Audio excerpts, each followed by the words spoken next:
All right. It says it's still spinning for me. One sec. Is it recording? I don't know. I'm just going to get started. Hopefully it figures it out soon. All right. Welcome everybody to July's PatternFly community meeting. We have a handful of topics, a little bit different than possibly our standard, just readout of updates from teams. So that's kind of exciting.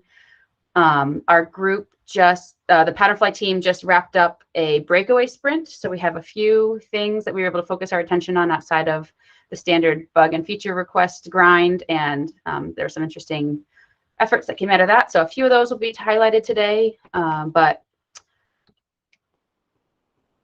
we'll dive right into the agenda. So since our last community meetings, oh, I did not get the title here. Oh, well. Since our last community meeting, we did release milestone 2022.08. We do have an updated link to the 2022.08 release highlights and the release notes if you haven't taken a look at them yet. I think this milestone was released at the very beginning of July, so it's been out for a little while, but we have a few highlights from it we'll walk through during presentations and demos. But yeah, if you haven't taken a look at those before and you want to just see what kinds of stuff got into that release, their links are in the presentation for you right there. And I'll just post the link one more time to this presentation in the chat. I think I'm done spamming it for now. All right. The next quick little question for the community while I have some people here. I was curious, product teams or any PatternFly users have found value or have gone through in the past the Katacoda to training modules we have on the PatternFly website. So I'll just start with that. Does anybody here raise your hand maybe if you've done one or more of the Katacoda tutorials? And then secondly, I'll ask if you even knew we had them. But first, if you've done one, could you raise your hand?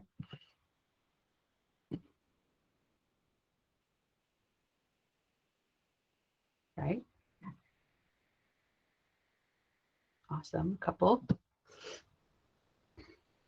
Okay. We do. There's a training page on the patternfly.org website that has a handful of training modules on them, covering a wide variety of topics for people who might use PatternFly or find it useful, designers, developers, all kinds of things. However, Katacoda has been reached end of life. So the tool we use to host those is reaching end of life. So we're talking about moving them to a different tool or possibly investigating other ways to communicate these sorts of tools and trainings out to the community. I was curious if anyone has an opinion. The Katacoda tutorials tend to be like here's a concept, here's a code snippet. If you put it in this sandbox, you can see it work. Step-by-step guide. I think that could be helpful for some people. We've talked about updating instead or moving to using video tutorials on our PatternFly YouTube channel. Does anybody have any favorite ways of consuming tutorials or trainings for other software tools? Have any ideas they have to share with us or opinions? I would say from experience, at least with the KB stuff and some stuff we did with OpenShift when they used to have Katacoda, we try to make as many modalities available as possible, because as you just said, right, there may be folks that prefer the videos and that find that easy to follow. There may be others though who want to follow more like a hands-on step-by-step approach. So not sure how scalable it is to provide both of those resources, but just making sure that there are different ways to consume the information that might be helpful for some. Mm-hmm. Thank you.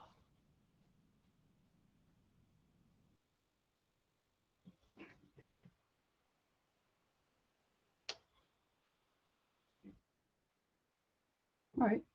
If you have any other feedback at another time, I'd love to hear it. And you can stand by for updates on how we might deliver some of these tutorials and trainings going forward, as I think the Katacoda tutorials might be taken down off the website soon if Katakota really dies. So we'll see. I think it got bought by a company and it got moved somewhere else. So we just have to figure some stuff out and decide what we want to do. And the last bullet on this slide is just a reminder. I mentioned before that we have a GitHub PatternFly discussion board for questions, ideas, proposals that you want to persist longer than they might and be easier to find than they might if they were just posted on Slack. So we used to have a forum. It hasn't really seen much use in the past couple of years. So if you have anything that you want to ask, that's a great place to do it. A lot of those questions can be converted into issues and epics and things like that. So we would love to see that get used more, but that's it. All right. All right, so now I'm going to hand it over, I believe, to Matt to talk about the website and experience improvements he has been envisioning. Yeah, thanks, Nicole. And we only got 3 slides, so it probably doesn't make sense to change the sharing. We'll just ask you to advance the slides. So I just wanted to give a little bit of preview, I guess, on some of the changes we're planning to make to the PatternFly website, especially in regards to the way one can navigate and find content on the website. We've gotten a lot of anecdotal feedback probably over time about difficulties people have with finding content on our website. This has always been a challenge going back to PatternFly 3 days. We have a lot of content. It's hard to know what the best way to organize it is. We did decide let's take a more empirical approach, work with the user research team to conduct a study in the first quarter of this year, exploring users' ability to find content on the website. There's a link to the full report there if anybody is interested. But the key findings really were navigation challenges stem from recalling terms. Terms used on the PatternFly website may not always match user expectation. So bottom line, how you name things is vitally important.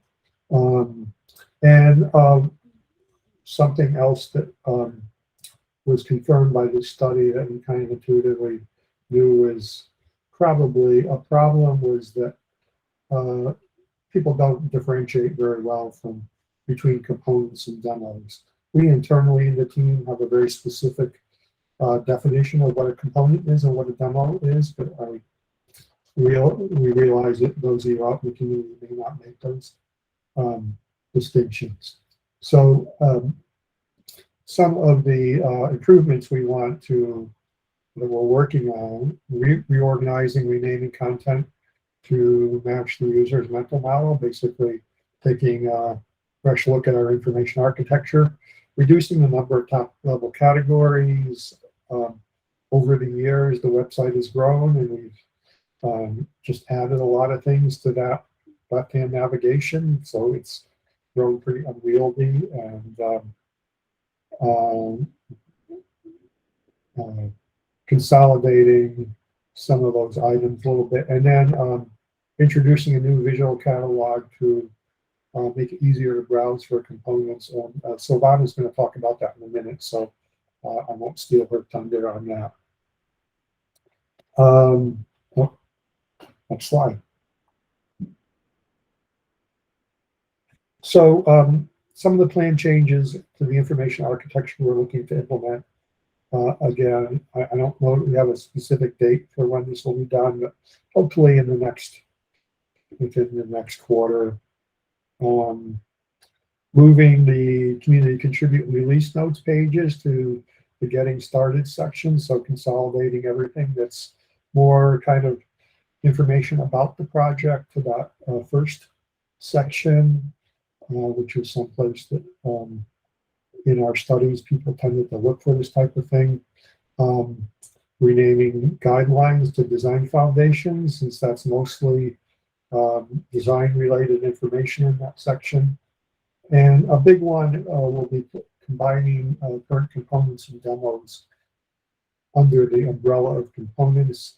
The components are very well understood by most people, and a lot of the things we're calling demos today to the outside world would probably be thought of as components. So we will try to group those together and probably have some way of designating, hey, this is a demo. It's not a component, it's not a React component directly, but make it easier for people to find these things. Introducing a new patterns category where we could house things that are more like design conventions and demos that don't really fit with components, providing a little bit more higher level guidance on creating full page layouts, that sort of thing. And then to do some of this, integrating the tertiary expandable navigation pattern that we created last year, which will allow us to nest things a little bit deeper, so we're not forced to have so many top-level categories. This work has been validated through a couple of rounds of tree jack testing. Big thank you to those of you on this call who participated in one or both of those studies. Your feedback was really invaluable in hopefully getting this closer to right. And I think we definitely made changes to our proposal in response to the feedback we got through those rounds of testing. So next slide. So without getting into the entire sitemap, from a high level, this is what it'll look like. You'll see that we're nesting community contributing training up in that first top level, using the new tertiary navigation, and then developer resources, accessibility, guidelines, transforming design foundations, UX writing components, extensions, charts, patterns, the new category I mentioned, layouts and utilities.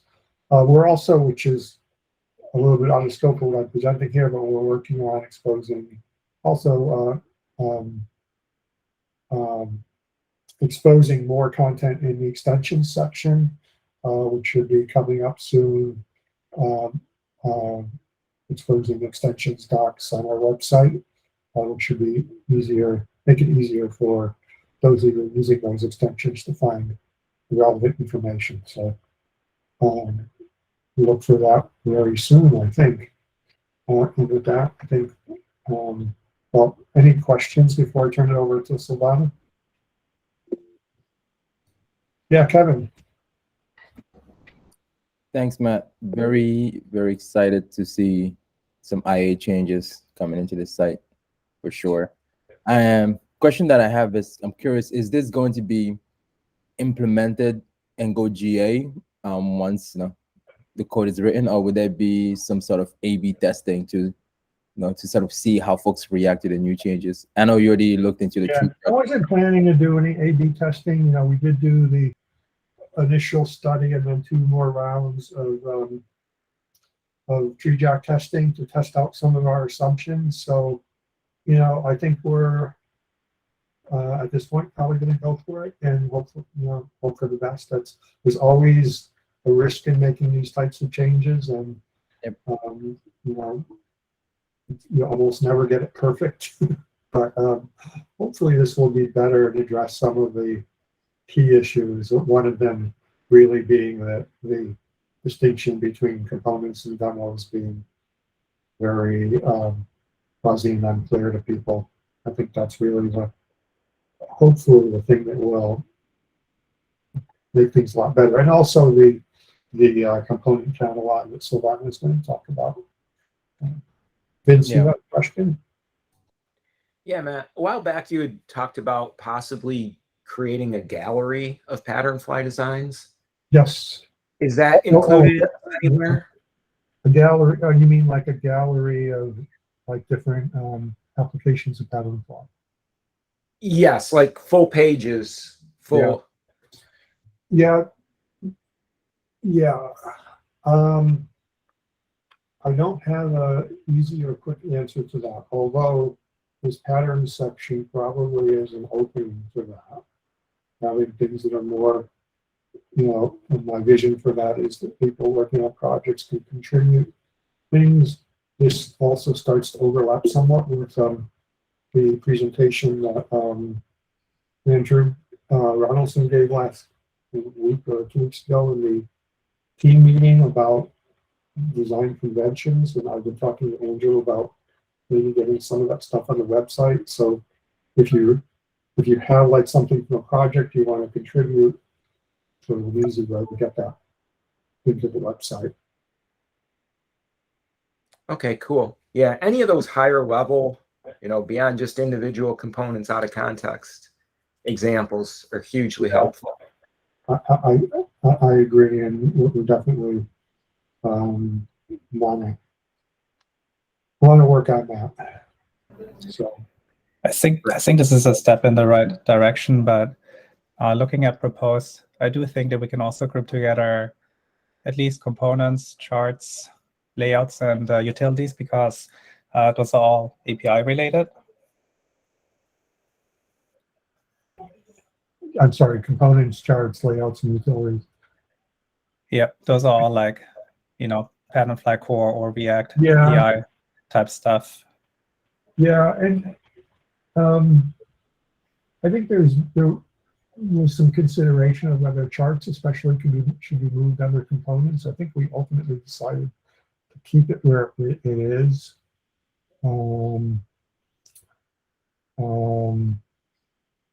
But yeah, I mean, that's again something we can consider. I'd like to maybe take the first step of what we're doing here, and if we need to consolidate things more, I think once we get the tertiary navigation in, we'll have a little bit more flexibility there. Yeah, and I mean, at a minimum, I don't know if this proposed, like if this is supposed to be also the order of the nav items, but in this case, patterns would break up some of these API pieces, like charts and layouts. So to me, the order doesn't make sense right now, just looking at it. So you're saying you would move patterns up? Yeah, I would group together anything API related, at least so they would be together, even if it's like a first level nav item. And ideally, I would probably want to put them together into one single nav item called API or something like that, just to have everything together. Okay, yeah, we can talk about that more. We'll talk about that a little bit more. Thanks for that feedback. Kevin, I see you have your hand raised again. Yeah, this was a follow-up question. It's about analytics, and I think maybe it kind of helps with the A/B testing without really doing A/B testing. We're just looking at what's happening now on this news version. I think last I asked, the answer that I've gotten was there is analytics, but we're not really leveraging it. I wanted to see if that's if there's going to be a new analytics strategy for this new version of the site. Thinking through the events on the page and what we're clicking through, and how we're going to try to use that to influence the next iteration of this. And along those lines, I know we have these meetings and we have forums and other channels, but I'm wondering, do we need to provide a mechanism for capturing feedback on the site as well, for those who don't come to these sessions, for those who don't feel comfortable sending out emails or whatever reasons, right? Like, just, I feel like that's another piece that might be missing. Mm-hmm. Yeah, I think those are all good ideas. We should try to capture some of those for future. I know Evan's out on PTO this week. He's been doing some work with trying to add more and better analytics to the site. It's a work in progress. A lot of this is, it is pretty resource limited. But we're taking steps. So we'll try to I'm trying to make some notes here and capture some of this feedback, but I do appreciate getting that.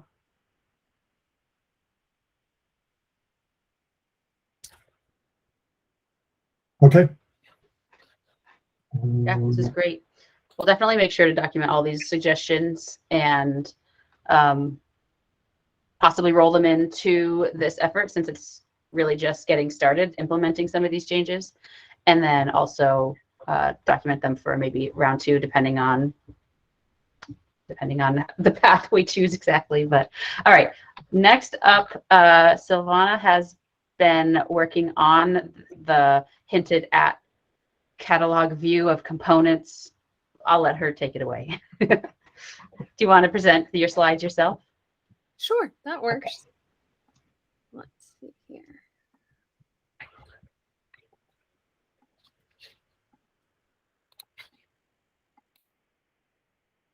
Can y'all see my screen?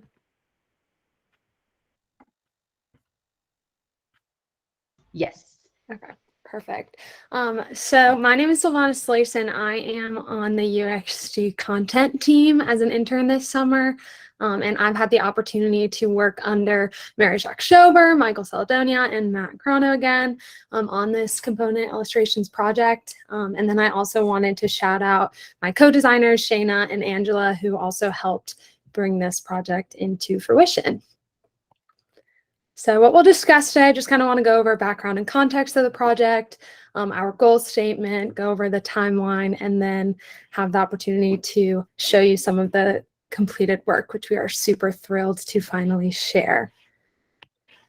So as Matt previously stated, this is kind of one small building block to a larger effort to, again, make finding specific content within PatternFly easier and more efficient.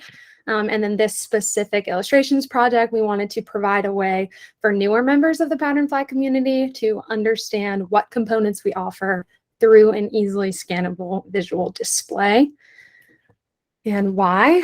So we recognize that different design systems call components different things. For example, labels are often called lozenge, so on and so forth. And then also, as most of you are probably familiar with, as the components are now, they're on the left hand of the navigation system. And if you are unfamiliar with what we offer or don't know what they look like, it can be a little bit tedious having to click back and forth through the 90-something different components to just kind of get more information about what they look like or their guidelines. So we really just wanted to increase that efficiency again. And in doing so, we hope that it'll really help developers and designers understand the components and pick what they want to use. Our timeline, so beginning in Q1, Mary Schober started developing the layout and concept designs.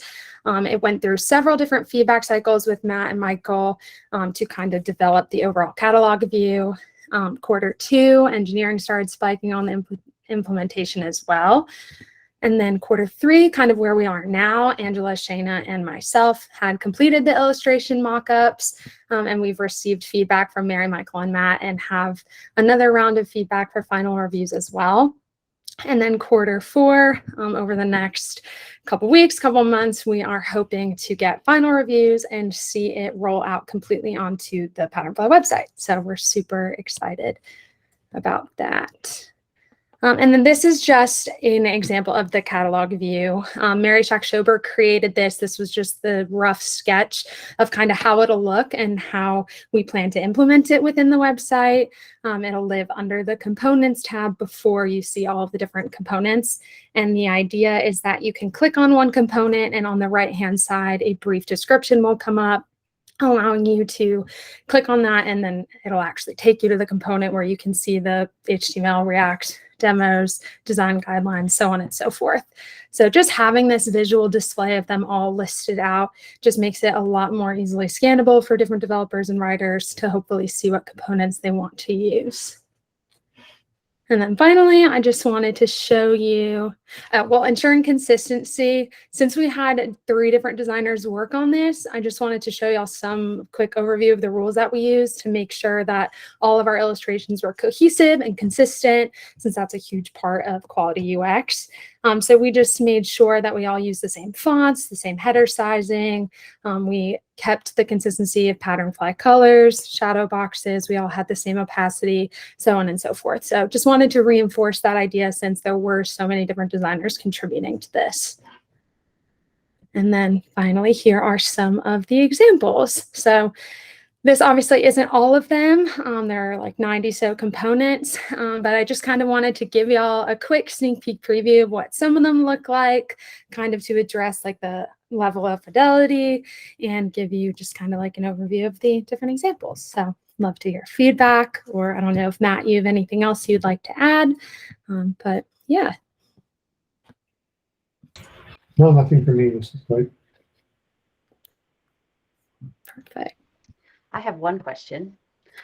Are you the person then that once this is live and everyone's loving it, that we go to if we have like a new component or a new, like we want to update one of these pictures for any reason? Like how is there going to be a best way you think to approach this, to keep this going, maintain it?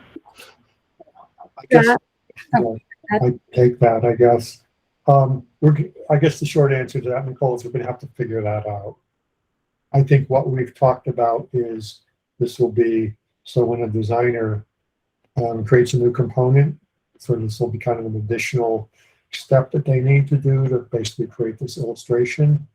But out of the work that Silvana and the team are doing, what we hope to do is basically create like a template that's basically like, you need to create an illustration that needs to fit in this size of a box, and you know, maybe have some canned symbols that can be used for that purpose. So to make sure that these are consistent. But yeah, unfortunately, I don't think we can have one-stop shopping for this.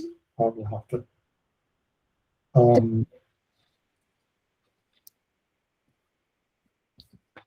Yeah, I was just going to say, I think that's also partially why we wanted to create that kind of rule block.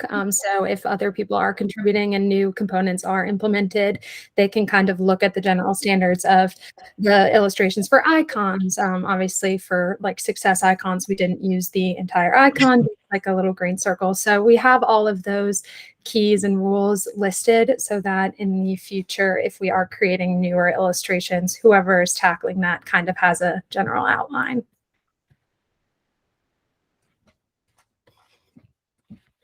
Yeah, I'll stop sharing and let that go back to you, Nicole. All right. Exciting stuff. All right. Next up, I'm going to give a little update on an effort the PatternFly team has been undertaking relatively recently, and it's improving the accessibility of patternfly.org. So basically, before this effort, PatternFly has always been committed to testing each of its components for accessibility, both manually and using automated tests. So each of the components that we deliver should have all the capabilities necessary to implement them in as accessible way as possible. However, patternfly.org, our website, our documentation website that we've been talking about so far this meeting, has never been really evaluated in that way, partly because it's maintained by such a large number of people, and we've kind of, it's been a little bit of a wild west. So lately, the effort to improve the experience, to improve the information architecture, and improve the accessibility are all an attempt to sort of clean up the free-for-all, which the documentation site has been for a little while. And we're also motivated to improve the accessibility, basically to demonstrate the process of evaluating and improving accessibility to product teams and other people in the community who want to do that on their own projects. So that's why I wanted to give an update on kind of how it's gone so far. Basically, one of the first steps that we did is we used the PatternFly accessibility tool that lives in the PatternFly org on GitHub and is built using Axe Core to basically run a full suite of automated tests on the website. And what it does basically is it runs automated tests on the following ways. It checks the home page at the desktop and mobile viewports with the sidebar nav opened and closed, just kind of to make sure that the scaffolding of the page is accessible. and then it individually crawls all the links, the pages linked in the side nav, to make sure that each of those pages passes the accessibility tests. And many of those pages also have multiple tabs within them, so it also crawls each of the tabs within each of those pages. And intentionally, for now, it also digs a little bit deeper into the table documentation, because tables are large and they're responsive solutions change them pretty dramatically. So we want to make sure that both at the wide viewport widths and the narrow viewport widths, they're still passing all of the automated accessibility tests. The list of components that get tested at multiple viewport widths will probably increase over time, but for now it's just the table. And if you are curious on how we built the report using the PatternFly accessibility tool, you can also view the config file via the link on this slide to see how it looks. But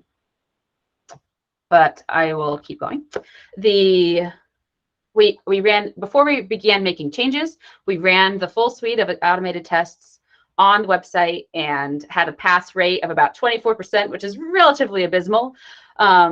Partly that is because there are a handful of like widgets or components that are used and shared across many pages that are basically flagging the same accessibility error over and over and over and over again on each page.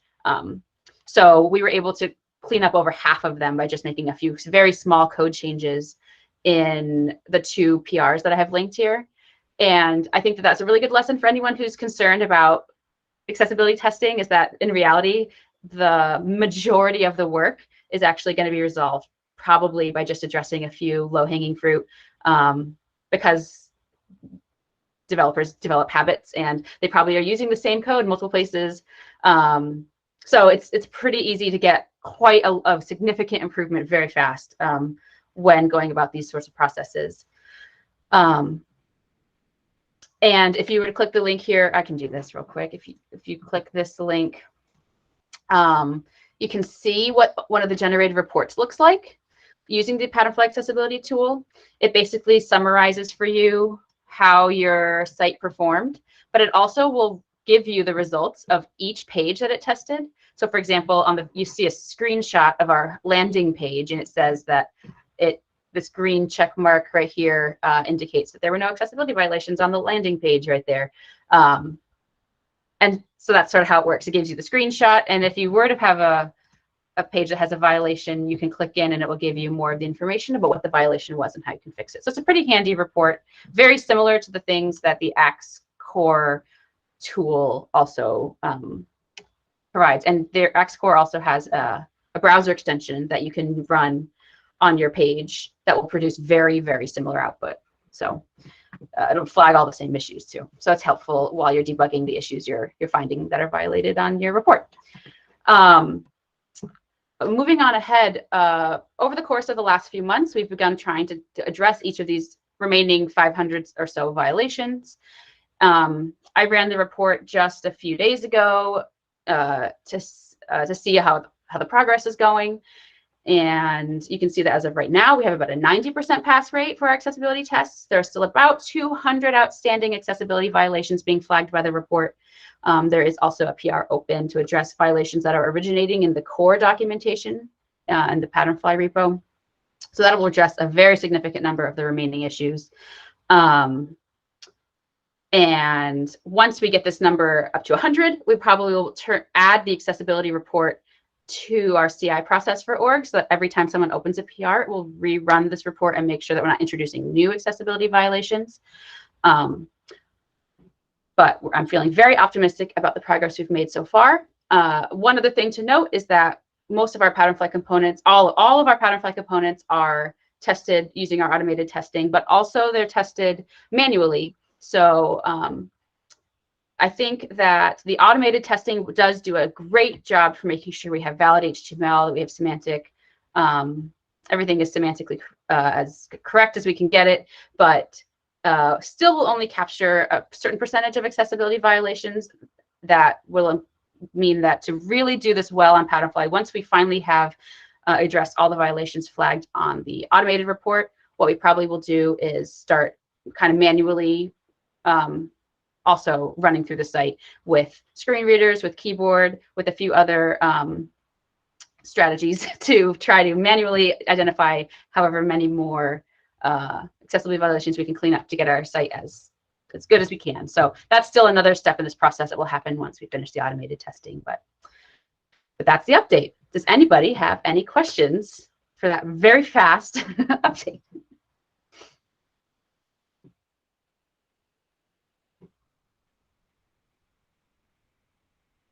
Okay. If you have any other questions in the future, feel free to reach out to me.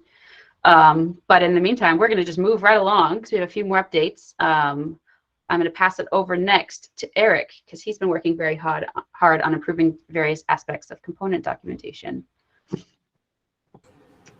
Hello, I'm Eric Volkowski, Associate Software Engineer on the PatternFly team.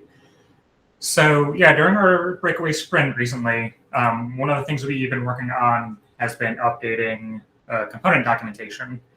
One of the primary goals for this was to make things a bit more consistent across, throughout each component. Another goal was to either provide more robust documentation or just a little more detail to make it a bit easier for those using these components. I'll share my screen real quick.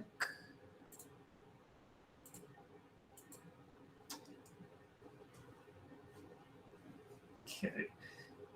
So the first bit of documentation that's been updated is a little more subtle. And it has to do primarily with our composable components or components that can be made composable. So here you have the dual list selector.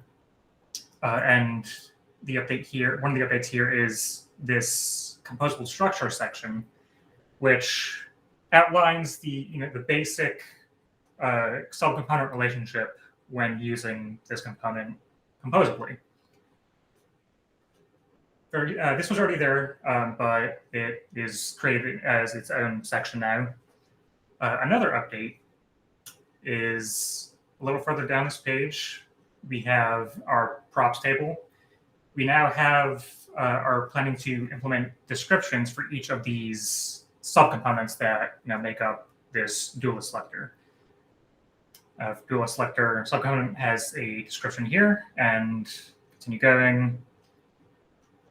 You can see that dual list selector pane also has a description to better convey either the use case or purpose for each of these subcomponents, or just to explain what they do in the context of this relationship structure. And where this this composable structure section is listed may depend on the component. For example, file upload multiple, because it's just fully composable. It comes right before the examples. Whereas for dual selector, it comes after the examples because composable dual selector is an option. So the second documentation update that we've been working on has to do with the accessibility documentation for components. Here we have the alert component with this new accessibility structure. For the most part, components will have up to all of these sections. Not all components will have additional considerations or further reading. That's kind of dependent on the component and what really needs to be conveyed. The alert here does a good job of showing all of these sections though. So we have an accessibility section, a testing section, React customization, HTML, CSS customization, additional considerations, and further reading. The accessibility section is essentially, if you are implementing this component, what you have to do to implement it as accessibly as possible. The alert, fairly simple, only has a single bullet point. Not all components will be as simple. The testing section is kind of like a self-check for you to actively take a look. Okay, does my use of this component meet this item? Check it off. If it does, you're good to go. If you're at a minimum, you're good to go. If you can check all the checkboxes off here. The React customization and HTML, CSS customization sections essentially will be tables of either React props or HTML attributes, CSS, or HTML attributes or classes, depending on the library you are using. And this goes into a bit more detail, either props that kind of deviate from the more standard use of a component, or just to provide a bit more explanation or information for you to kind of get a better idea of what this prop is doing when you customize it, how it will affect or may affect accessibility when you customize it. And the same thing goes for the HTML, CSS customization table. Though for HTML, CSS, you may also see a lot of bolded required text as well, because HTML, CSS requires a bit more consideration on the consumer than the React side. The additional considerations section is essentially content that doesn't really pertain to only one of our libraries, either React or HTML, CSS, kind of either, universal content for the most part. And, for alert, we have toast alerts because that can be either React or HTML, CSS.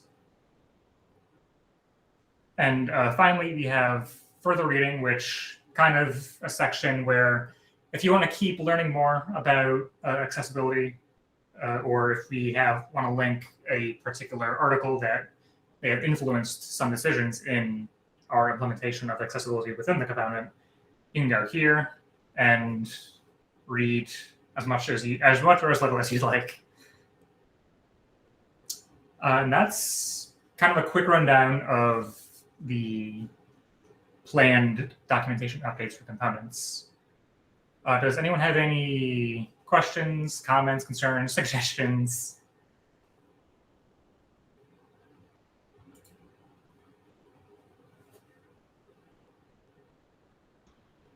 Okay, I'll pass it back to Nicole then. Yeah, I'll let everybody here know that Eric and a lot of other members of the PatternFly team have done a lot of work to kind of establish maybe a structure, a template for how we can best communicate some of these concepts. And so now over time, you'll see us implement this across our component library, but we're just at the beginning. So if you also want to help, let us know. We have a lot, like Silvana said, like 90 components, so it'll take a little while, but all right, let's hand off the next presentation over to Core. I think Michael Coker has a Core update for us. Thanks, Nicole. I do. Here we go.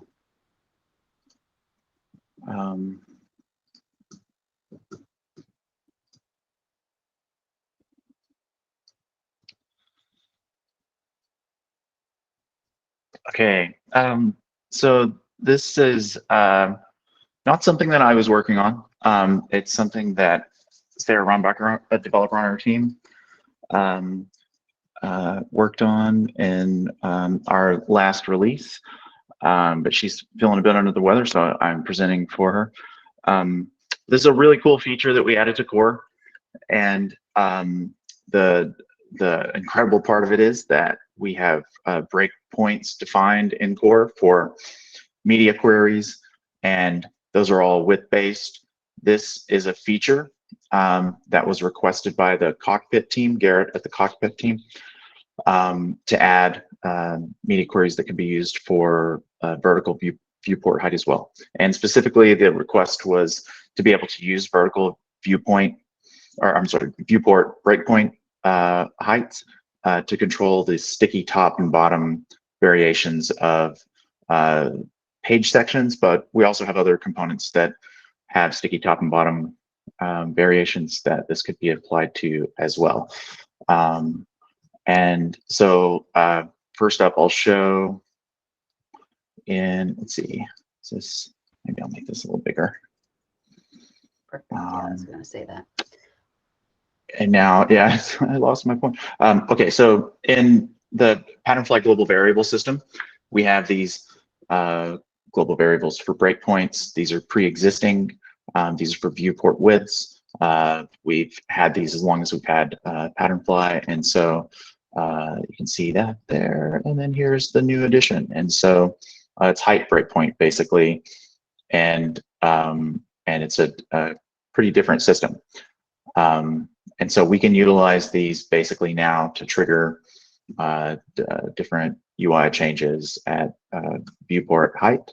And so I have a quick demo here. Just make sure I'm showing that. Okay.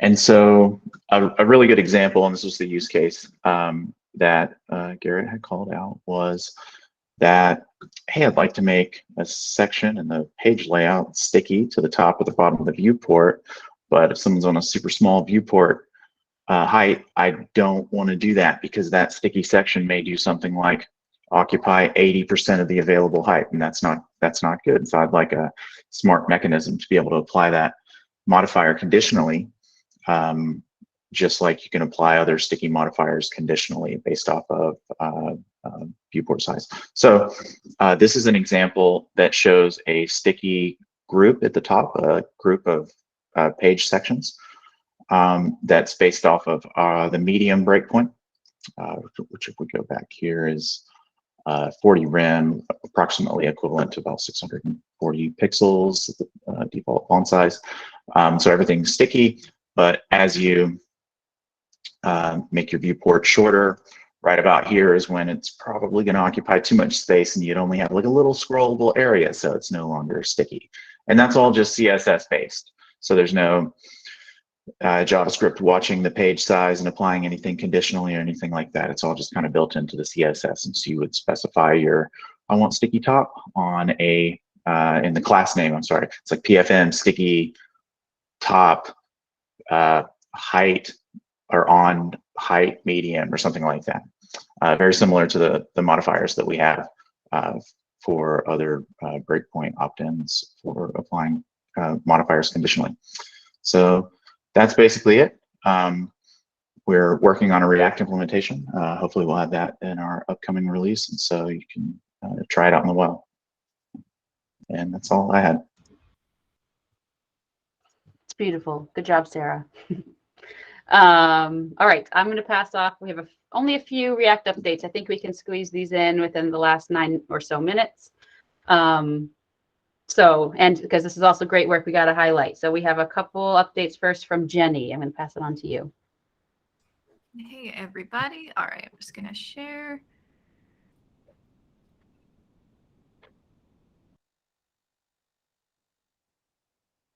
Okay, I hope you can see that. Cool. So awesome, exciting new update. So this is a new feature in the wizard that was just added. So now we support the addition of a separate drawer component on the side here. So this is really exciting. You see that you can toggle it closed, toggle it open, and also it has you can have different customizable content for every one of your steps, even your sub-steps. So you have the content changes based on the step that you're on. You can have it render or not based on what the step, and you can set that right here. So you have your steps, you set your drawer panel content, and then that references whatever content you instantiate right here, which is super cool. You can see this fancy full screen view as well. And so that's about it for this exciting wizard update. I've also been working on, as part of this breakaway sprint, some updates to the primary detail card view demo. So that is right here. This is the core view of it. So this is not functional. This is just how it looks in core. But before this, it didn't quite match up. We had some differences in the way that it looked. So this is how it looks now in React. So if I put these side by side, there we go. You see that I've added a bulk select option now, which we didn't have before. So now if you select here, you see that all of these cards are selected on the page. You can select none, you can select all, you can select just the page. You can also delete cards, which is something that we didn't have before either. So we had these two little toolbar actions, the checkbox and this toggle, that were added to make it align a bit better. And yeah, we also have these buttons now as well, and this drop down here. So, and then as part of this PR also, this was, the issue was open to also separately just update the card style to match, because we weren't using this new exciting raised style before, but now we are. So we have this little raised behavior going on once we select cards and a little drawer on the side. And yeah, that's about it for my updates this time around. I love how everything you do is exciting, and all the other adjectives you use that were so positive. I love it. All right, and the other update for the React team is coming today from Katie. Yeah, let me share my screen if I can find the correct thing to share. Here we go. All right, so this update is regarding editable labels, which we've had before, where you can see this old demo where you can click them and edit them. The extension of the features is to around an add button and a bit more control about how you add and remove labels and what kinds of things you can add. So you see there's this add label button in this demo. So if you click it, it'll just add a new label to the beginning of the list. All of this is also customizable. The add label button itself is actually a full control you just pass into the label group, so you can fully customize what you want to go for this function. And how you add is just another callback. So in this demo, we're adding just new labels that are editable by default and closable by default to the front of the list. And if you click one of these, you can like back out and hit test and then maybe delete it. You can also add uneditable labels, so these are mixed groups as well. And if you remove all of them, you should just have your add label button. There also are 2 new additional demos that show differences in how you can set up this add label. So if you go over to the demos page, you have 2 different ones for if you click an add label, it's now a drop down that gives you some specific options that are appended to the beginning of the list. So if you, and these are not editable by default. And you have another one that if you hit the add button, you have this giant form that's more like if you want to customize, have your user customize like what the color is, if it has an icon outlined, if you can close it or not, or if you can edit it. And if you hit save, then it'll add all of those features to your new little label. And it's still editable. And I think that summarizes the add functionality. All right, awesome. Thank you so much. Does anybody have any questions for Jenny or Katie?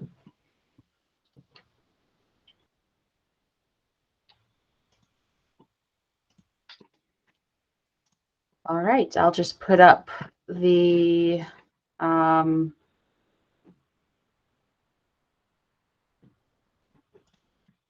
page with the relevant links. Oh, this is old. Okay, I don't know when the next office hours is. I think it's in a couple weeks. So a couple relevant links. If you're not on the PatternFly mailing list, a link to join in the slide deck. I'll send out the recording of this meeting, plus all of the slides with all the links enabled so that you can click into those. So join the mailing list if you haven't. We also have a public community calendar, which you could add to your personal calendar, which will keep you up to date on public meetings, community meetings, and the projected PatternFly release windows, if that's something that's interesting to you, as well as my contact information if you'd like to present at one of these meetings or have any other follow-up questions. But I think that's it. So thanks everyone for your time, and I'll see you next month.